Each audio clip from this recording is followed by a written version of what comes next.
The seminar is now sponsored by Uniswap. It's really nice to hear this seminar is sponsored by Uniswap because this project is also related to the Uniswap. Hello everyone.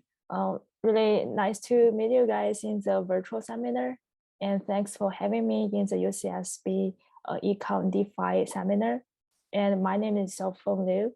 I'm a PhD candidate in Management Information System at UC San Diego.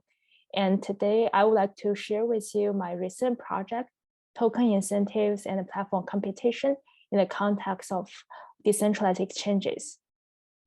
And this is also a joint work with my co-authors, Professor Wei Chen and Professor Kevin Zhu.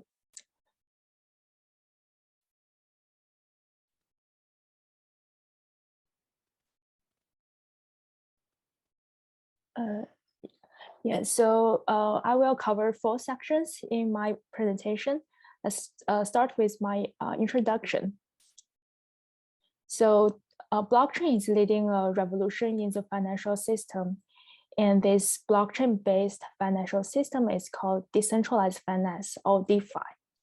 On top of the technology, there are also some assets. For example, the fungible tokens, Ethers, Bitcoin, stablecoins, and also non-fungible tokens. To get exchange about these fungible tokens, or you want to lend the tokens to other people, there are some protocols. For example, Uniswap is the largest decentralized exchanges, and also there is Ava for the lending platform. And the market cap, the current market cap for decentralized exchanges is about $11 billion. It is a large sector in decentralized finance. And our project is sitting in this section. We analyze the computation between 2 decentralized exchanges, two decentralized exchanges. And so the decentralized exchanges, or DX, is a place to exchange one token for another. For example, you can use Ether to exchange for Bitcoin. And the function is similar to Coinbase, but the main difference is Coinbase is working as an intermediary, but decentralized exchanges are working through, enable the exchange through a liquidity pool. Liquidity pool is associated with a pair of tokens. It's a reserve for token A and token B on a smart contract. And many people would prefer to use decentralized exchanges for trading because of lower trading fees and more variety of available token for trading. And decentralized exchanges are also two-sided platforms. They have traders on the demand side and also liquid providers, or LPs, on the supply side. So imagine you have lots of token A's and you really want to get some token B. Then you can come to decentralized exchange and to put in some token A's and a small amount of fees to get exchange for token B. And the exchange rate in decentralized exchanges are determined by the amount ratio between token A and token B. But generally speaking, it should be similar to any other crypto exchange. Now you have token A and token B. If you want to be a liquid provider, you can deposit like equal value of token A and token B on the platform. Then you become a liquid providers. In return, you will receive some LP tokens that represent your shares to the platform. And as a liquid providers, you will receive the trading fees from the traders proportionally to your contribution to the pool. And so if it's a liquidity pool doesn't have lots of tokens, it would be the liquidity pool, if it doesn't have lots of tokens, it will just a single large transaction will have a big impact on the exchange rate. So, so it is important to attract lots of liquidity to the platform. And so the importance of liquidity also also bringing some fierce competition between the decentralized exchanges. In this project, we analyze two decentralized exchanges, Uniswap and SushiSwap. Uniswap is the largest incumbent. The daily trading volume is about $1 billion, and the size is similar to 70% of the trading volume in Coinbase. And Uniswap is an Ethereum platform, and it basically just a copy of Uniswap. So it will be very challenging for SushiSwap to capture liquidity and compete with Uniswap during the initial period. So when SushiSwap launched its exchange platform at the end of August 2020, they also launched an incentive program called Sushi Token Incentives. Sushi Token Incentive rewards liquid providers who deposit tokens to SushiSwap with their own platform-specific tokens called Sushi tokens. And during the initial period of the Sushi tokens, it was called vampire attack. So during the vampire attack, if you want to receive Sushi tokens, not only you have to deposit some tokens to SushiSwap, the liquidity should be from Uniswap to SushiSwap. And overall, if you the more you contribute to the liquidity pool on SushiSwap, the longer you stay and the more token you will receive. And the Sushi tokens are kind of governance tokens. So it means it represents your voting powers on the proposed changes on the platform. And also the Sushi tokens are tradable on the crypto exchange. Sushi token incentives help the SushiSwap capture $800 million just in 2 weeks. This is a massive success because before the launch of SushiSwap, Uniswap only have $185 million. And so far, Uniswap didn't have any incentive program, but they also quickly retaliated by launch its own incentive program called Uni Token Incentive. And this is a limited time period from September 2020 to November 2020. And so here I want to pause for a few seconds and just wondering, do you have any clarification questions? Just a very quick clarification questions. I have a question. So if Uniswap only have $185 million liquidity, how did SushiSwap be able to get 800 millions? Because I thought you said for the vampire attack they have to come from Uniswap. Yeah. So here, here is a very interesting findings because this $800 million is not just all from Uniswap; it's also from outside a source. So some people came to Uniswap and get some liquidity on Uniswap, and then transfer to SushiSwap to get the incentive. And also here, not only SushiSwap benefit from Sushi token incentive, actually Uniswap also benefit from even the vampire attack. And this is also part of our research questions, what the impacts of this incentive on the incumbent on the Uniswap. Thanks. Just also a quick comment.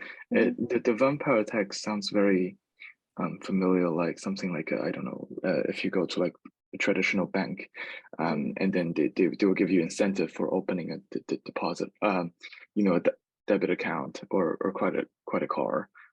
That sounds very like that. I'm sure it's not the purpose of this paper, but I thought it would be interesting to see, you know, how SushiSwap's incentive compares to, you know, the bank. Yeah, I think this is a very good point. Vampire attack is definitely not uncommon, and but I feel like because of the blockchain technology, people can track where you come from. So it just makes the incentive more effective.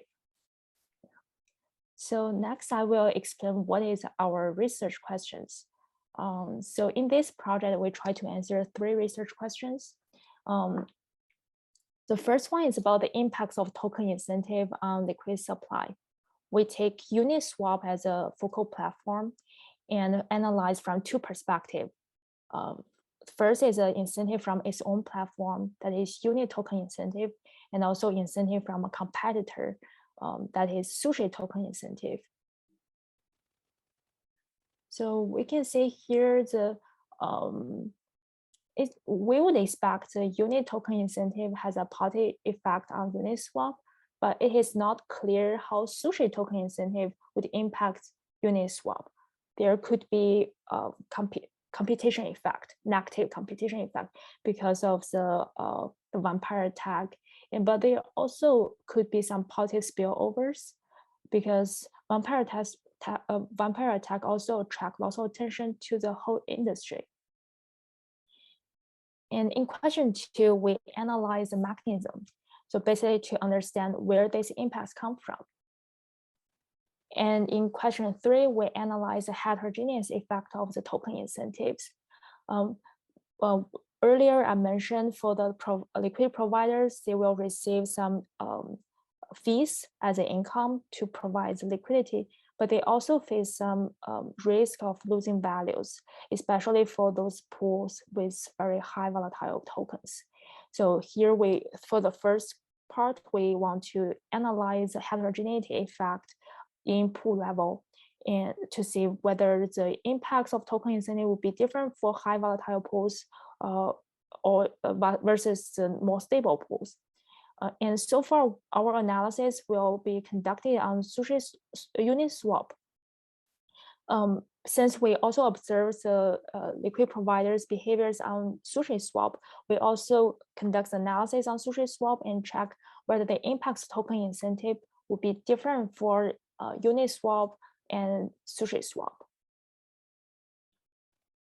And our project also related to the literature on platform computation and crypto economics. And our project provides valuable empirical evidence for these 2 fields. And we also provide the systematic evaluation for the token incentives, especially to review the role of token incentives in the two-sided platform computation. And next, I will explain the data and method.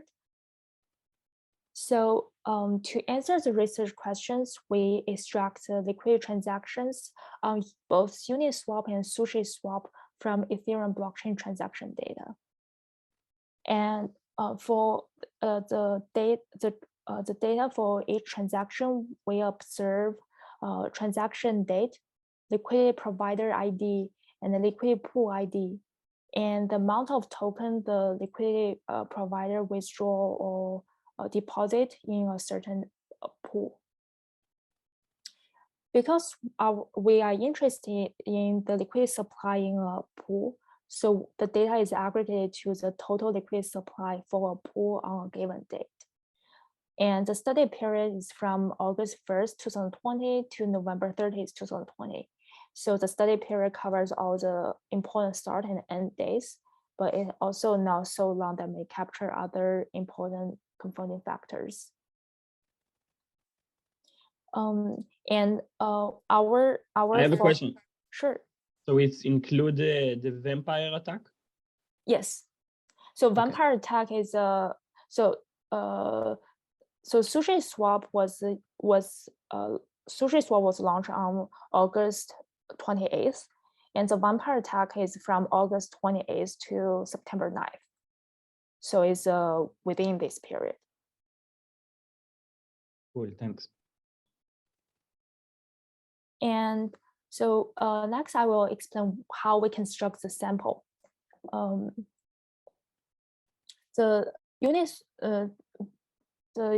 We are mainly focusing on some active pools that account for 90% of liquid transactions on Uniswap and SushiSwap, because many pools only have 1 or 2 transactions within half year.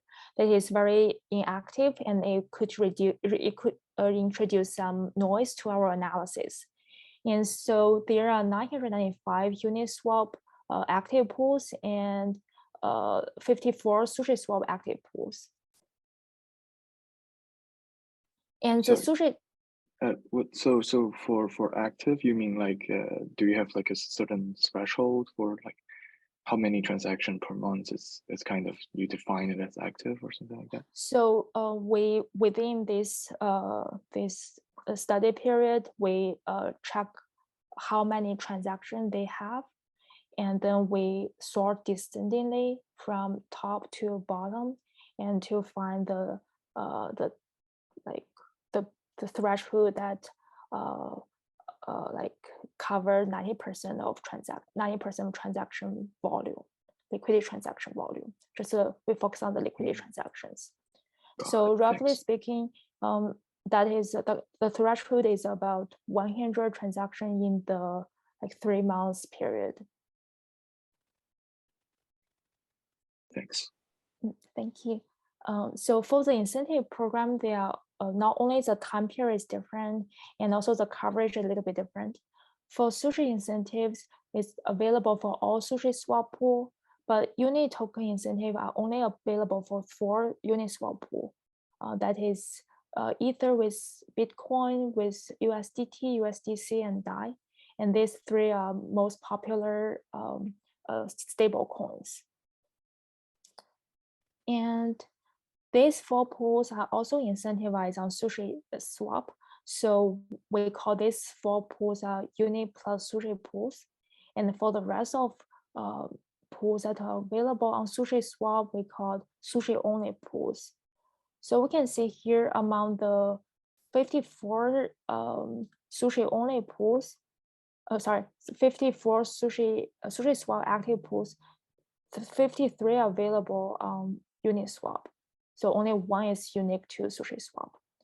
And there are also a lot of pools that are unique to Uniswap, and they are not incentivized on both SushiSwap and Uniswap. So we call this not incentivized pool.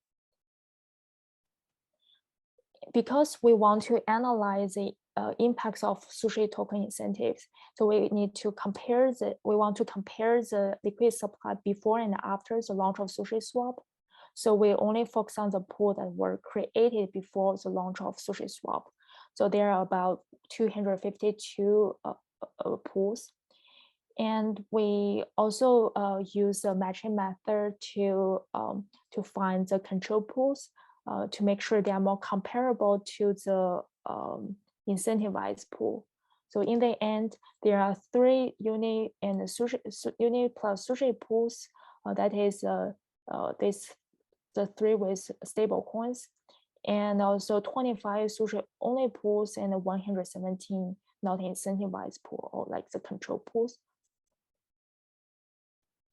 So we also conduct the t-test to make sure these 2 type of pools, like the pool with incentive and the pool without incentive, are comparable for liquid supply and liquid demand before the launch of SushiSwap.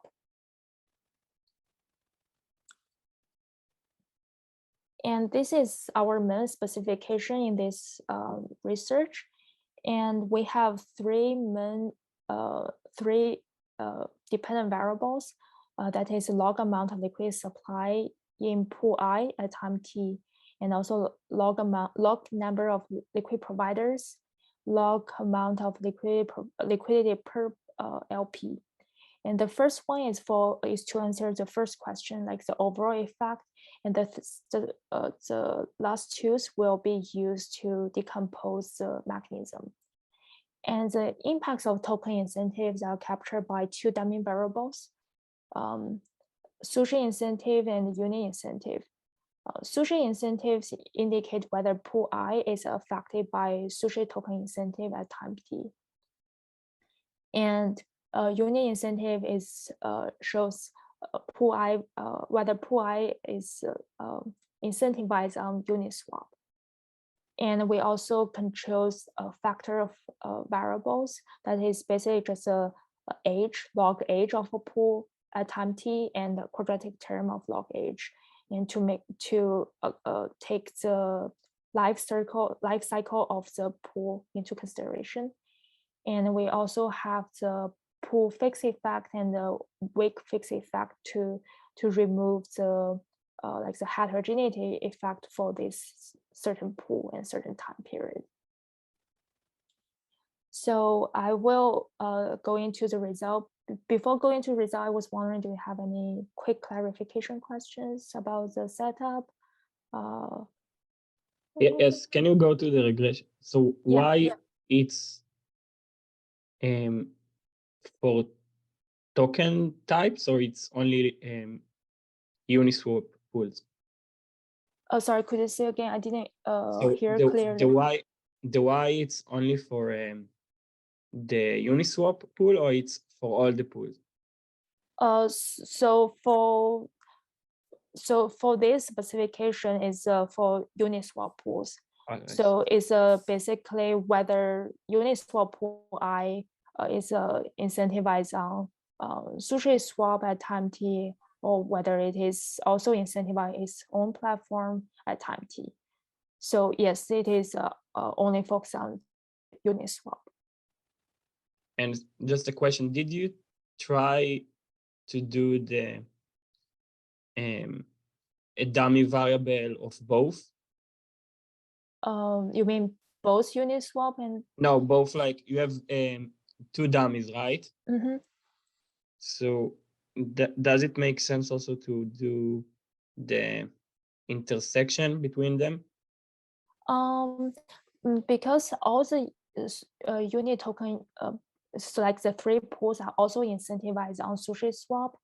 So if you do the interaction between these two, will be the same as like just including unit incentive, because this is all the unit incentives. When there is a unit incentive, there like Sushi incentive are also there. Yeah. Now it makes sense. Okay, thanks. No problem. Thank you. So before we look into the regression result, let's take a quick look at the model free plot. So this is focusing on the Uniswap. So all is about Uniswap. Y is the log amount of liquidity supply on each pool, and the x-axis is about time period. And there are three vertical lines. The first one is a Sushi when Sushi was launched, and the second and third is indicate when unit token incentive was launched and concluded. And so during the period 1, there's no incentive at all. And during period 2, there are only Sushi incentives was available. And during period 3, both Sushi incentive and unit incentive was available. And so the blue line is for the not incentivized pool, is our control pool. So you can see over the time is pretty stable. So we can say it is a good stable, it's a good control pool. And for the green line is for the Sushi only pools, and the red line is the uni and the Sushi pools. This is called like the incentivized pool. During the period 2, we can say the liquid supply in both group of pools is higher than the period 1. So there indicates there might be some spillovers from the Sushi launch. And also for the red line, for the uni plus Sushi pools, there is a quick increase and decrease when the unit token incentive was launched and concluded. So now I will jump into the regression result. And the first question is just to answer what is the impacts. So let's start with the impacts of unit token incentives on Uniswap liquid supply. And the coefficient here is positive and significant. So as we expected, unit incentives has a large positive impacts on the Uniswap liquid supply. And surprisingly and interestingly, we also find a positive coefficient for Sushi incentive. So that means Uniswap token pair that were exposed to Sushi token incentive also have a positive spillovers. On average, those pools capture 36% more liquidity relative to the control pool. And so for the previous two regression tables show us the average effect of token incentives. So we may wonder what's the impacts of token incentive change over time. Then we conduct the relative time model and plot these two, have these two figures. And the first panel A is Uni plus Sushi pools relative to the control pools. And panel B is the Sushi only pools relative to the control pools. And this plot just to show that what's the impacts like the liquidity supply for this incentivized pool relative to the control pool. And there are two very interesting things I want to highlight. The first one is like the small bars indicates 95% of 95% confidence interval. So during the launch of SushiSwap, the confidence interval covers zeros for both panel A and panel B.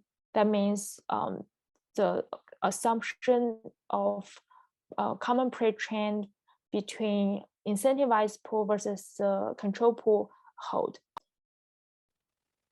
And the second interesting takeaway from this plot is in panel B. So we can see here the positive spillovers of SushiSwap incentive persist over time. It's not like just a one period, it's just a persist over time. So next, a natural question will be where these positive spillovers come from. So we look into some potential mechanisms. So here there might be two ways to have a positive spillovers. One is more liquid providers to come to the platform, and the other could be more for each liquid provider, they deposit more tokens to the platform. So we introduce these two dependent variables. Holder IT is a log number of liquid providers and liquidity per holder IT. So the positive and significant coefficient for the unit incentive show that the unit token is the impacts of unit token incentive are from both more liquid providers and more liquidity per liquidity provider. That makes sense because the more you deposit to the pool, the more token you will receive. So people will be willing to deposit more tokens when there is an incentive. And for the Sushi token incentive, for the impact of Sushi token incentive, we find the positive spillovers are mainly from more liquid providers. Because we observe there is a positive effect here, positive coefficient here, and negative coefficient here. So it also shows the Sushi token incentive not just have the net effect of Sushi token incentive is positive, is from the more liquid providers, but they also have imposed a negative computation effect on Uniswap on the individual level. So next, I will provide some evidence to show, to explain why lots of people come to the Uniswap when, like, come to the pool that were incentivized on SushiSwap. So the first mechanism we think would be helpful to explain this phenomenon is information diffusion. Is a increased awareness of Uniswap. So as we explained earlier, there is a SushiSwap vampire attack during the initial 2 period, and people need to transfer liquidity from Uniswap to SushiSwap to get the Sushi tokens from SushiSwap. And the purpose of SushiSwap's vampire attack is to drain the Uniswap liquidity supply quickly, but it also brought lots of attention to Uniswap. And the brand awareness is often tracked by researchers also often use Google Trend to track brand awareness over time. So we also use Google Trend to see like the search interest between Uniswap and SushiSwap. And the red one is for Uniswap and the blue one is for SushiSwap. And here is the launch of SushiSwap. And we can see before the launch of SushiSwap, the interest index is around 50. And right after the launch of SushiSwap and during the the vampire attack, September 9th is the end of vampire attack. The search interest for the Uniswap is almost doubled, and there is a big increase. So we can see for sure the SushiSwap's vampire attack also bring a lot of attention to Uniswap, and Uniswap benefit from it by having more awareness from the users. And we also wondering whether the increased brand awareness can explain all the effect, because here we can see after the vampire attack, the search interest going down a little bit for the Uniswap, but from the graph I show you in the question 1, the policy spillovers for the Sushi token incentive persist over time. And for this part, we think it's mainly from the amplified network effect. So we introduce the liquidity. So we introduce the lag term for the liquidity is a 1-day lag, and also use it interact with Sushi incentive and Uni token incentive. And we also introduce the trading volume, the dollar value of trading volume, the lag term, to see whether there is a amplified network effect. And we can see here the interaction term has a positive and significant coefficient. It shows relative to the before period, after the launch of SushiSwap, the network effect is even greater. So we believe the positive spillovers of Sushi token incentive from both the increased brand awareness and the amplified network effect. So next, I want to spend some time to explain the heterogeneity effect of the token incentive.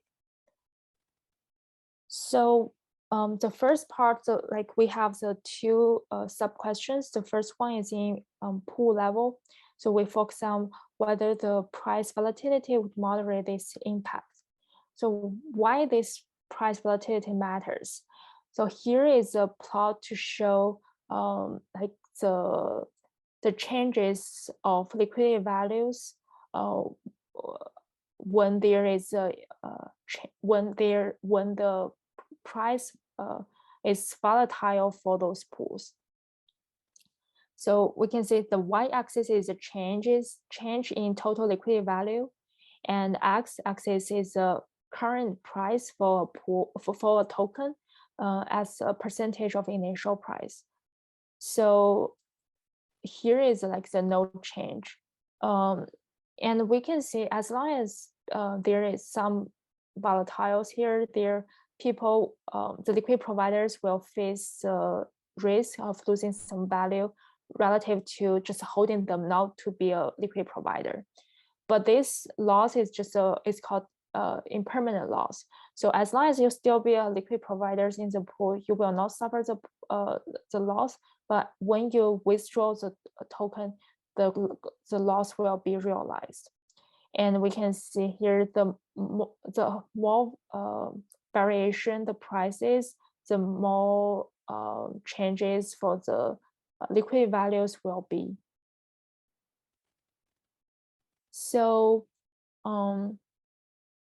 so here we want to understand whether the price volatility will impact the will moderate the impacts of token incentives.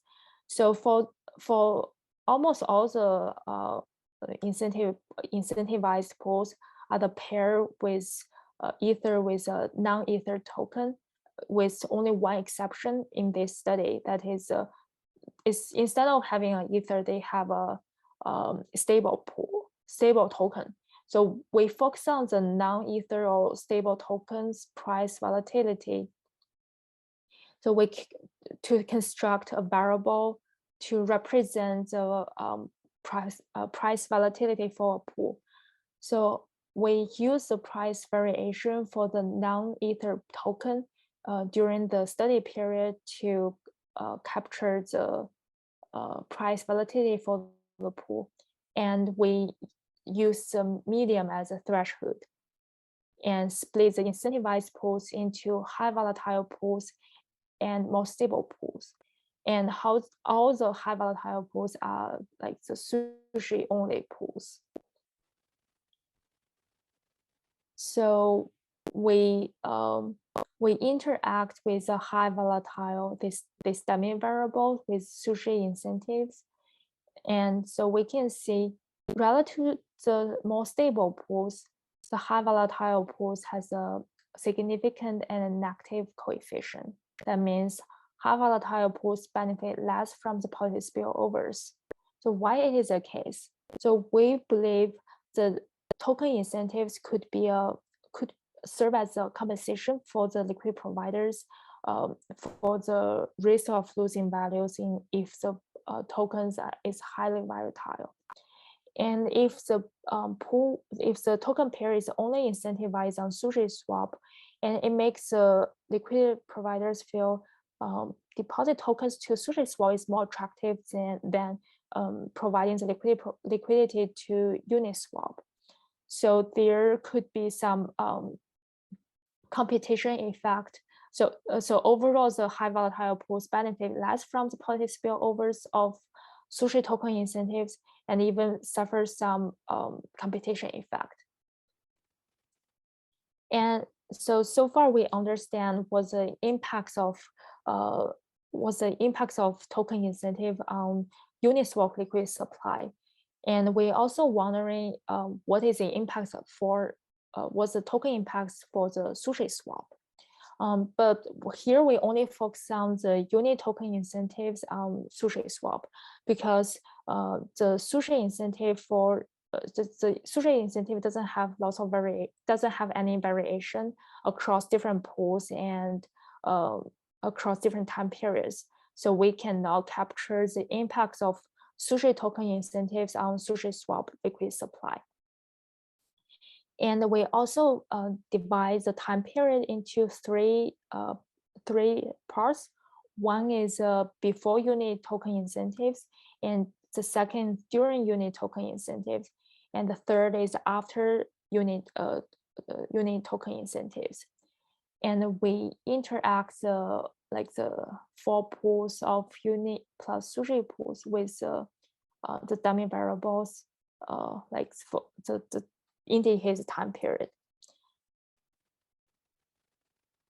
So relative to the baseline, we can see the launch of unit token incentive that didn't have a significant impact on the four pools on sushi swap.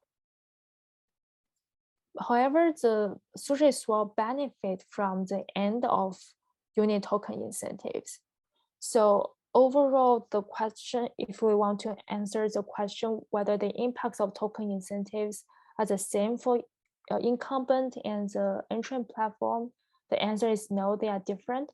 But we also see the entrant platform, the sushi swap, doesn't get hurt from the incumbent. And so we also have some robustly check to make sure our results are robust to various assumptions. For the interest of time, I will just skip this part. And to conclude this project and the presentation, I would like to re-emphasize some key findings of our project. So the first one, for the impacts of token incentives, both the unit token incentive and Sushi token incentive has a positive effect on the Uniswap liquidity supply. And this positive effect of unit token incentive is from both more liquidity providers and more liquidity per provider. And for the positive spillovers of Sushi token incentives on Uniswap liquidity supply is basically just from the more liquidity providers. And it can be explained by the increased awareness and amplified network effect. And for the heterogeneity analysis, we analyze from two perspectives, the pool level and platform level. And for the pool level, we find high volatile pools benefit less from the competition, from the positive spillovers. And for the platform level, we find the impact token incentive are different for the incumbent and entrant platform, but the entrant platform doesn't necessarily get hurt by the incumbent. Last but not least, I also want to highlight some implications about this project. The first part is about the design of incentive. So our result shows the token incentive are effective for the platform growth and competition by capturing more users to the platform. And we also see the token incentive could be a less expensive and more powerful alternative to the monetary incentives. The monetary incentive, generally speaking, is very expensive. For example, Uber spent $250 million in drivers incentive program in just 2021. And this is about 43% of their revenues generated by the rideshare services. But for the Uniswap, because the token incentive doesn't backed by any asset, they probably just spend a couple of hundreds to just some fixed cost to create the tokens and launch the tokens. But they could leverage about $400 million of like incentive in a very short time period. And we also believe the token incentive could be even more powerful than the monetary incentives, because users could have more ways to deal with received tokens. They not only they can hold the tokens to enjoy the price appreciation in the future, they could also swap out for other cryptocurrencies or even cash. They can also redeposit this unit token and Sushi tokens into the pools and become a liquid providers to the to these tokens.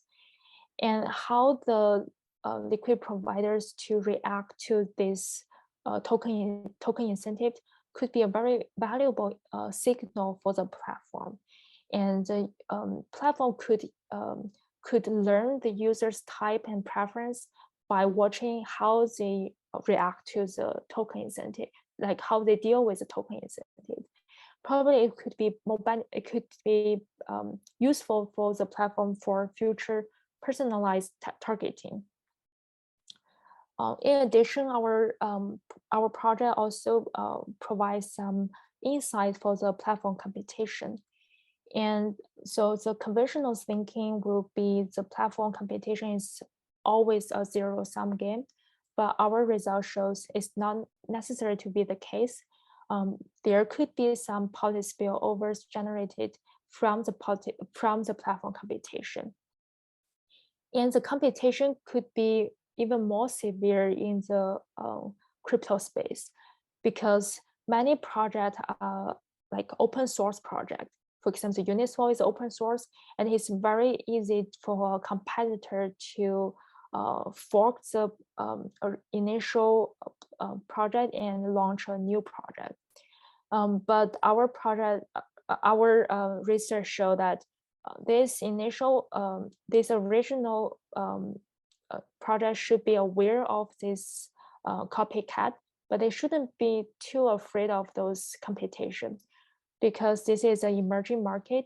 Even the fierce competition from the vampire attack could increase public awareness and make people more familiar with these platforms, and it could be beneficial for the incumbent. So this is all I would like to share with you for today, and this is still an ongoing project. Any feedback, comments, suggestions, are much appreciated. Thank you very much. Thank you.